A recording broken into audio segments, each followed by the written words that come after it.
Hey everybody, Nick Espinoza, your chief security fanatic here. Don't forget to subscribe. But today, we're talking about chatbots because apparently they're going to be replacing a lot of federal workers. Now, we're going to talk about this in the most non-political way possible. If you're a longtime listener or follower of mine, you know I have a saying, and it's simply this: cybersecurity is agnostic to politics, but we're not immune from it. So, I don't care if you love or hate President Trump, Elon Musk, the Democrats, whatever. We're just going to talk about the facts on the ground, what's happening right now as we know it, and then analyze the situation. And so with that, we are going to start with Elon Musk. He is the de facto head of the Department of Government Efficiency, also known as DOGE, and they are attempting to create and enact what some experts have called, and I quote, the largest job cut in American history, end quote. If you recall, DOGE sent out millions of basically, please take the buyout to federal employees across multiple federal agencies. But today we're going to be talking about one agency that is getting these chatbots because according to Wired, DOGE has given about 1,500 employees at the GSA, that is the General Services Administration. And for the record, this is the agency that manages federal real estate, oversees most government contracts, and things like that. Those 1,500 employees now have access to a proprietary chatbot called GSAI. Now, GSAI, which apparently was pushed out the door pretty quickly by DOGE, and we will get to that with the intent of deploying it across the entire GSA, is supposed to support staff with quote-unquote general tasks. So, in an internal memo that was obtained by Wired, GSA employees were told that when it comes to what they can use GSA for, quote, the options are endless, end quote. They then offered a list of tasks that wasn't that long, and I quote again, you can draft emails, create talking points, summarize text, write code. Now, the employees were also given what is a pretty big caveat about how they can actually use this chatbot. No non-public or controlled unclassified information, also known as CUI, that is sensitive information. It doesn't quite rise to the level of classified, but it is sensitive and needs to be protected. None of that can actually be shared with this internal chatbot. And that is understandable for the record, but that also is pretty limiting, especially if an employee wants to use a chatbot to do things like summarize internal meeting notes, which may be marked or stamped CUI, or to help structure data that could be considered CUI, controlled unclassified information.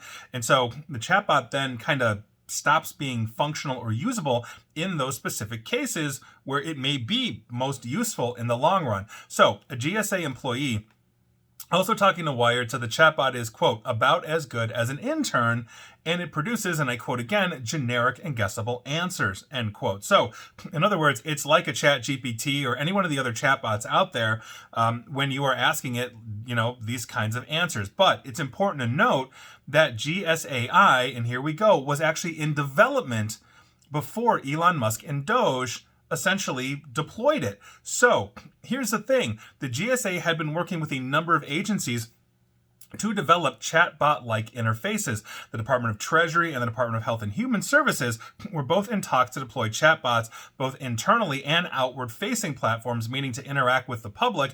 And the Department of Education was also working with the GSA on a chatbot, basically a project specifically designed for support purposes within that agency as well. And so here we go. I don't know if it's going to be deployed across the entire entire all federal government agencies, if it's just for the GSA right now, and maybe that's the test thing.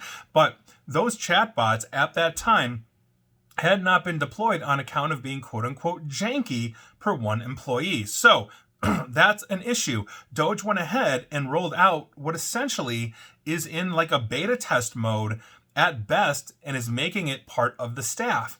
Now, you could use that as a beta test, but when you're trying to run a functional government and let's say it's giving you issues or problems, it's hallucinating, give you false answers, well, that's a big problem, especially since it sounds authoritative. And we will talk about that in a second here. Also, for the record, it seemed like the intent of those projects was to build a tool that could help facilitate employee work, not actually just replace thousands of staff who essentially were fired, right? They left or they were terminated. So in the case of the GSA, it's likely that at least some of the people who were let go were actually the ones helping to build the GSAI tool, now being essentially deployed after they left.